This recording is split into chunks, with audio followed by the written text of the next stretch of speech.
Okay, so what really makes us Homo sapiens so special? I mean, how did we go from being just another ape minding your own business to basically running the entire planet? Well, today we're going to dig into Yuval Noah Harari's incredible book, Sapiens, to find the one single game-changing idea that made all the difference. And it all starts with this fascinating puzzle in our own history. Because, for most of our time on this planet, we were frankly pretty unremarkable. So our species, Homo sapiens, we show up on the scene about 150,000 years ago in East Africa. But then, for the next 80,000 years, we kind of just hung around. Seriously, we didn't do a whole lot. We were these middle-of-the-food chain animals, more likely to be some lion's lunch than the other way around. And get this, we weren't even the toughest humans on the block, not by a long shot. When sapiens first ventured out of Africa and into the Middle East, who did they run into? The Neanderthals. And guess what happened? The Neanderthals kicked them out, drove them right back. Yeah, we totally lost that first round. So that is the puzzle, right? For over 100,000 years, we're just another animal. We had these big brains, same size as ours today, but apparently no real advantage to show for it. So what on earth happened around 70,000 years ago? What was the switch that got flipped that suddenly lit the fuse and sent us on a path to take over the whole world? Well, the answer, it turns out, wasn't something happening outside of us. It was a revolution that happened right inside our own heads. It's what Harari calls the cognitive revolution. And it was probably all thanks to some random, accidental genetic mutation that literally rewired our brains. And the results? Whoa, they were explosive. Almost overnight, in a geological blink of an eye, we suddenly see stuff we'd never seen before. We see the first boats strong enough to cross the open ocean to get to Australia. We see the invention of complex tools, oil lamps, bows and arrows, needles for sewing. And, maybe most importantly, we see the very first clear signs of art and religion. It was just this unbelievable explosion of creativity. And this amazing artifact right here really illustrates the change perfectly.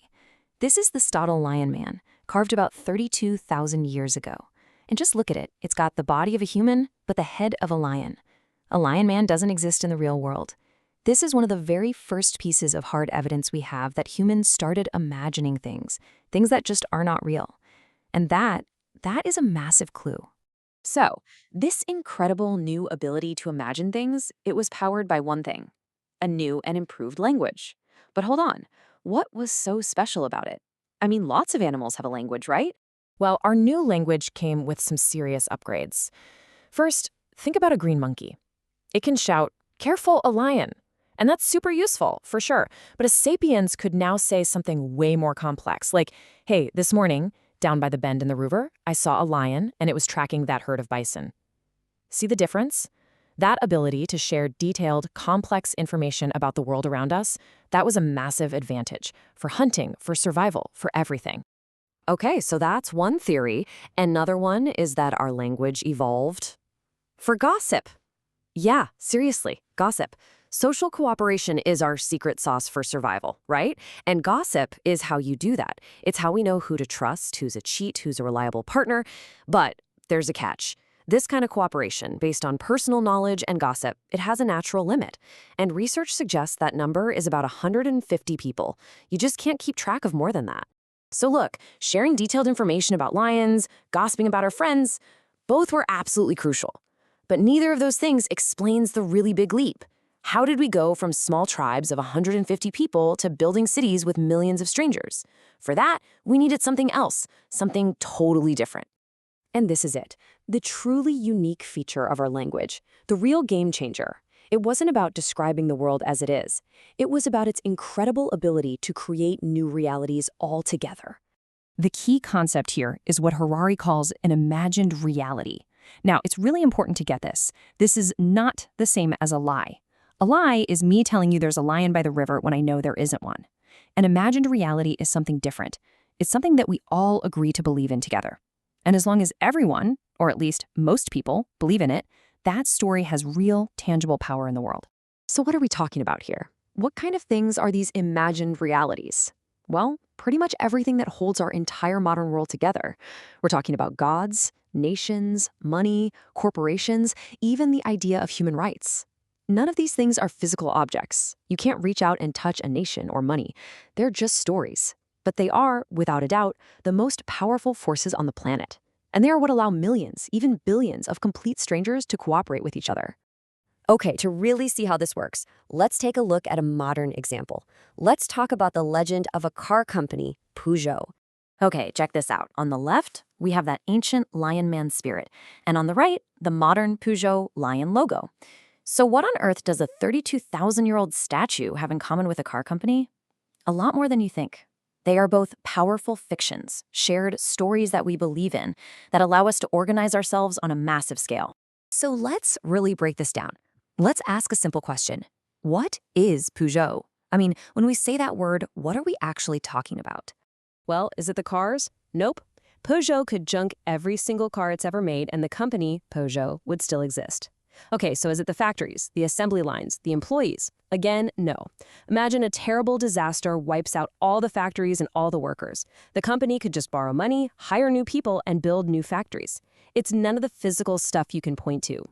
Peugeot is what lawyers call a legal fiction. That's the technical term.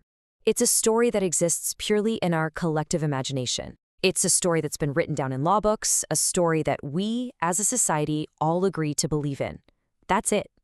It's a powerful entity that exists only because we all agree that it does. And Harari makes this brilliant, kind of mind-blowing point here. He says that modern business people and lawyers are basically powerful sorcerers. Think about it. When a lawyer performs all the correct rituals, signing the right documents, filing the right papers, to create a company, it's really not that different from an ancient sorcerer chanting spells to bring a spirit into existence. In both cases, they're using words and stories to will a powerful, non-physical entity into being. So what does this all mean? Well, this unique superpower of ours has led us to a very strange place. As a species, we now live in a kind of dual reality. On one hand, you have objective reality, rivers, trees, lions, things you can actually touch and see. But on the other hand, we have this imagined reality filled with gods, nations, and corporations. And here's the crazy part. Over the centuries, our imagined reality has become so powerful that the survival of the objective reality, the very survival of actual real-life lions, now depends almost entirely on the decisions made by these imagined entities, like corporations and governments. And that, right there, brings us to the ultimate takeaway. Our entire world is built on a foundation of stories. They feel real, they feel permanent, but they're stories. And since we are the ones who tell them, and we are the ones who choose to believe them, that means we also have the incredible power to change them. The world isn't fixed. We can tell new stories. So the final question is, what story are we going to tell next?